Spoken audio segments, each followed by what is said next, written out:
মা মা ওই দেখো ভাল্লুক। আরে না বাবু, এটা বসার চেয়ার, দেখো এইভাবে বসে। আরে বাবার ফোন। হ্যাঁ বাবা, আমি 5 মিনিটের ভিতরে চলে আসবো। ঠিক আছে, আপনি খাবার দাবার খেয়ে নেন। এই তোমরা দুজন এখানে কি করতেছো? এখানে চেকিং চলে, তোমরা জানো না? আচ্ছা ঠিক আছে, চলো বেটা যাই। এই দেখ মুক্তার হার, চল যাই। এ মেয়ে দাঁড়াও, এখানে চেক ইন করা হচ্ছে। আরে স্যার কি ব্যাপার, আজকে 2 জায়গায় চেক ইন করা হইতেছে? আরে এটা কি বলতেছো, 2 জায়গায় কেন চেক ইন করা হবে? এটার ভিতরে তো কিছুই নেই। ঠিক আছে, আরে আমার মুক্তার হার কোথায় গেল? কি হার? তুমি বলেছিলে 2 জায়গায় চেক ইন চলতেছে না? ও স্যার, ওই সামনে, তাড়াতাড়ি ওখানে আমাকে নিয়ে চলো। স্যার স্যার, এইখানে এখানে একটা চেয়ার ছিল। কি চেয়ার? তার মানে তোমার হার? আরে স্যার ছেড়ে দাও আমাদেরকে। বস, এই মেয়ে পুলিশদেরকে সব বলে দিছে। কি পুলিশদেরকে বলে দিছে?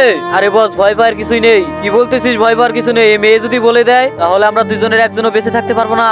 এদেরকে মেরে ফেল, আর আমাদেরকে মেরো না। তার আগে বাকি তো আমরা সবাই ভালোবাসি। আজকে দেখি সেই ভাইয়ের জন্য ভিডিওটি লাইক করে চ্যানেলটি সাবস্ক্রাইব করে দেয়। আসলে আমি দেখতে চাই তুমি বাকি কতটা ভালোবাসো। আর কমেন্টে অবশ্যই আই লাভ ইউ লিখে যাবে। कोई पता नहीं आएगा।